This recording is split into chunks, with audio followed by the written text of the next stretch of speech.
Should you ever buy a house that has been flipped? And more importantly, if you are deciding to buy a flipped house, what are the things you need to watch out for? Well, I've been a real estate agent and investor for many years now. I have seen several fix and flips, and some of them are incredible, and I couldn't recommend them more highly.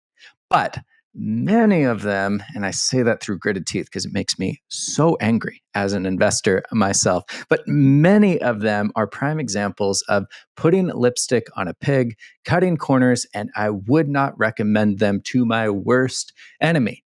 So, how in the world do you know the difference? That's what we're going to get into. Hopefully, this is helpful.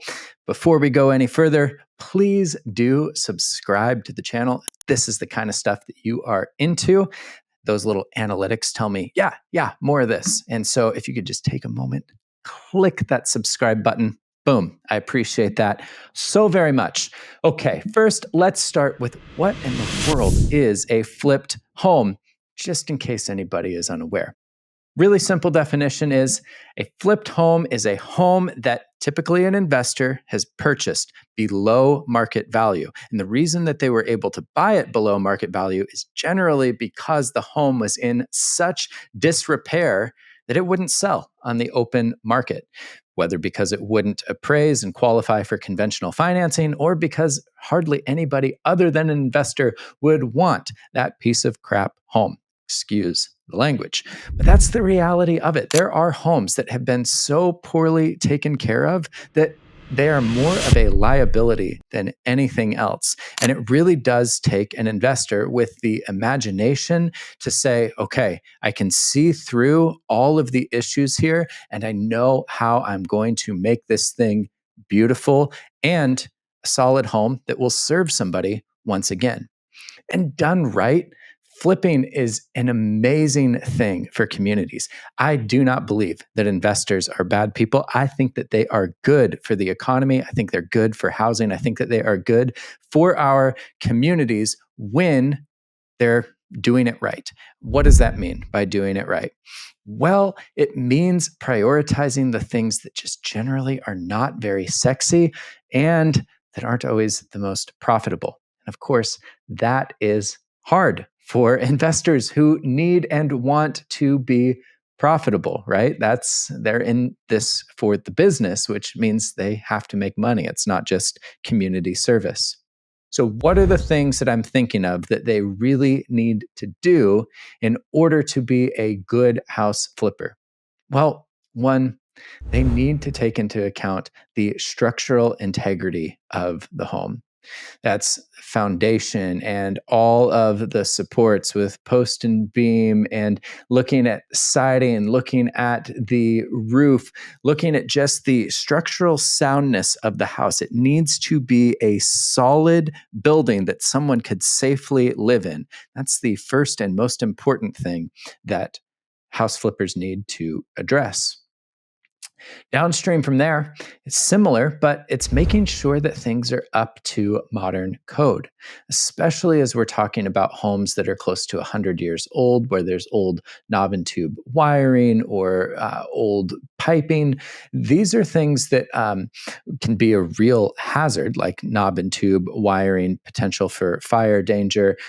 Depending on the types of piping, there could even be like potential for lead poisoning or other materials that are getting into the water. And of course, always the possibility of pipes bursting or water leaks. So those are important factors. There's also just things like general energy efficiency. What's going on with insulation? What's going on with windows?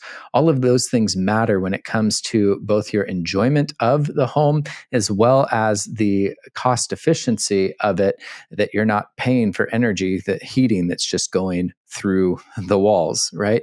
Now, those are not sexy to repair because again they're behind the walls. When you walk into a house, you don't immediately admire, wow, that is a well wired up home, that electrical work is just on point. Nobody ever says that when they're touring through a home because you don't know unless you're Superman and have x-ray vision. I know. I can see your ID tag in your breast pocket. You have no idea what's going on behind those walls. But a good house flipper really does care about those things. They care about the condition of the roof, the foundation, the electrical. They want to make sure that all of those things are solid so that the home that they are flipping is going to serve the next homeowner for many, many, many years to come. And then there are all of the wonderful advantages of just having the latest and greatest nice new amenities, where this is truly the cosmetic side, the things you do notice when you walk through the front door and you just say, huh, this is beautiful. This is light. This is bright. This is airy. This has a floor plan that makes sense and serves modern needs with larger bedrooms and big closets and en suites off of the primary and a nice big kitchen with an island. Whatever it is that floats your boat, generally, a well flipped house is going to have all of those amenities. And because house flippers are trying to appeal to as many people as possible, they usually don't go too bold in their selections, and so it is also it's similar to a spec home with new construction, where it's generally a pretty neutral but nice palette that allows you to really go to town on personalizing and making it your own. So a well flipped home truly is beautiful. It does feel a lot like new construction. And that is one of the key advantages to flipped homes. Like everybody loves new construction, right? But you know where it's really hard to find new construction? In the most desirable historic neighborhoods or in established neighborhoods, because the very nature of being historic and established is that it has been around for a while. But when something has been around for a while, laws of entropy just mean a lot of opportunity for things to deteriorate, which means that a lot of opportunity for flippers to come in and update and modernize. So that is flipping at its very best. They are bringing deteriorated old homes up to beautiful modern standards. And in doing so, they raise not just the aesthetic appeal of neighborhoods, but the overall value of all the homes in that neighborhood, which is good for local residents, for the local economy. So, this is not a video about villainizing all investors and house flippers. There are some really, really good ones out there. And if you find one of those homes, you should be confident in snatching it up. And if the flipper is making a profit, hey, good. They took on a lot of risk to update that home. They had to have a vision that most people do not have. And so their work, their risk, the months that they put in to bringing that house up to the standards of today, that should be rewarded with them being profitable. And that profitability should allow them to continue their work of improving neighborhoods. So that is not a bad thing at all. But that's not all flippers, right? And that's why there's such a bad rap on real estate investors, is because there are some flippers that do cut corners. And these people, I believe, are the scum of the earth, even though I understand why they do it, because nobody wants to lose money, least of all house flippers when they're taking on such a speculative and risky investment. It may just be that during the process, they start to run out of money or they ran their assumptions wrong, and therefore they have to make cuts somewhere.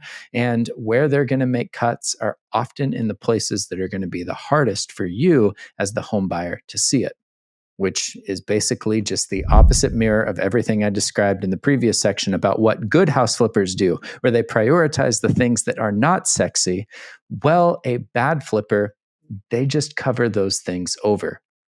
So rather than deal with warped flooring and potential foundation issues, they find ways to cover it up or just cheaply go over it. They Instead of replacing a bad roof, they'll have that roof cleaned so that it looks new and looks like it's in good condition as you walk up to it, but you don't actually see how shingles are, pulling up, or how some of them might even be missing towards the top of the roof. It doesn't allow you to see that, oh man, the sheathing underneath here is really rotted and needs to be replaced. It truly is that classic lipstick on a pig, just dressing up a crappy house. And the issue with that is pretty self-apparent, right? Like if you buy a house that just looks pretty, but behind the walls of that new kitchen are outdated electrical, outdated plumbing, and 3 months into having the house, you've got a huge leak or worse, a fire or something. I mean, doesn't matter how beautiful that kitchen is. Like you've bought a financial nightmare, more than just financial. I mean, if your house goes up on fire, that's traumatic. So, how do you know if you're working with a good investor who's done the good work versus somebody who has cut the corners and has just done the cosmetic updates but skipped all of the most important stuff? Well, one, it really just starts with having a good conversation, whether that's with the listing agent or the seller, the investor directly. But you want to start asking questions about how long have they been in this real estate investing fix and flip business? Is this their first one? Have they done multiple? And you're just trying to feel them out. There's really, I've seen a lot of first time flippers that actually, because they care so much about doing a good job, they do prioritize all of the right things. And even if that causes them to run over budget, or if it means that they've got to cut back on some of the cosmetic updates, that's fine. I would rather a house that doesn't have all the highest end amenities and appliances if it means that all of the electrical and plumbing is up to code and I have a new HVAC system, new windows, a new roof. Those things are way more important to me because they're way less fun to spend money on. And if I need to go in and replace flooring or countertops, I'd way rather do that than have to spend 25 grand on new windows. Ugh, not fun at all. So you just want to ask, get a feel for their experience. If you can, look them up, find out about their reputation on previous projects. Then you also want to ask about the contractors that were used. Ask if you can get copies of invoices and permits. Ask what kind of warranties there are. This will really give you some insight to one, how reputable are those contractors and how much was truly invested in this home. And yeah, it's not up to you in terms of like what kind of profit the investor should be making on a project like this. You can still get a sense for like, okay, did they put $20,000 into this or did they put $200,000 into this? That's going to give you a much greater appreciation or concern for how much you should be investing when you ultimately go to purchase the home. So having those conversations will reveal a lot. But then once you go to contract on a home, having a significant inspection contingency, by significant, I mean having at least 10 days to hold your inspections with an additional timeline, an additional 5 or 7 days for further inspections, if recommended by your whole home inspector, is going to be really important.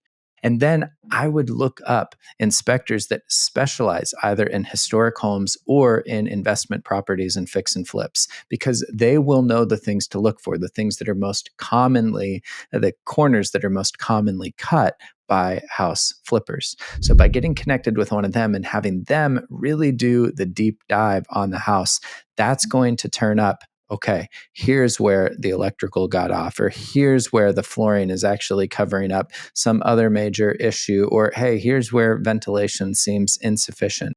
You want to get all of those details from the home inspector because that's going to give you more questions to ask to the house flipper about, okay, what happened here. It'll also give you things to negotiate. Now, just because something got missed or issues turn up, that doesn't necessarily mean that the flipper's a bad person or is trying to pull the wool over your eyes. It is a big project and it is a lot to manage. And fortunately, these flippers generally have good relationships with their contractors, at least the good ones do. And so it's very possible that you'll be able to negotiate the repairs that you want to see, or perhaps even knock some money off of the house. But you do want to have that whole home inspection. Do not be deceived by how beautiful things look, and don't just assume that because so much of the house is new that everything has been done right and therefore you could skip the inspection. That would be a huge mistake. And then finally, what do you want to do? Well, In addition to asking for all the contractor information, I would actually even go a step further that once I'm under contract for the home, I would really love for the homeowner, the investor, to help even make some introductions between me and the contractors. This can be framed as a like, hey, if I want to have future projects done, I'd love to keep working with the person that's already invested so much time into this property. So, can I have the contact information for your contractor? Can I talk with them about a couple of things?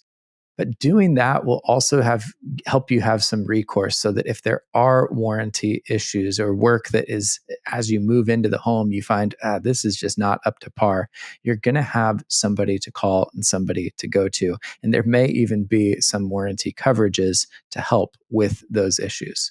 So, trying to get all of that contact information is going to be really important. I'm not a big believer in whole home warranties, but if that's something that you're into, that can be an additional layer of security that you might potentially ask the seller, the house flipper, to pay for as part of the deal as well. Multiple things that could be negotiated there, but the big ones are make sure, as best as you can, that corners haven't been cut, that you're dealing with somebody who's reputable, respectable, and that you've done your due diligence to have inspections. Do expect that there will be at least a bit of a premium on a flipped home, but hopefully that's worth it because any home that isn't flipped that's in the same area, you're probably going to want to or need to put 10, 20, $30,000 or more into to do some renovations and bring it up to date, just like this flipped house has already been done. So look at that premium as the price of having a truly turnkey move-in ready home where you're not having to take on the headache of home renovations. So, those are my quick thoughts on the do's and don'ts of buying a flipped house. Let me know what you think. I love hearing good stories as well as horror stories. So, drop those in the comments below. And if you know of somebody who is thinking about buying a home or is looking at flipped homes, well, send them this video. Do them a solid, help them out. And again, if you haven't already, do subscribe, like all of those things. Again, it just tells me that, yep, I should keep doing more of this. In the meantime, happy house buying. We'll see you in the next one.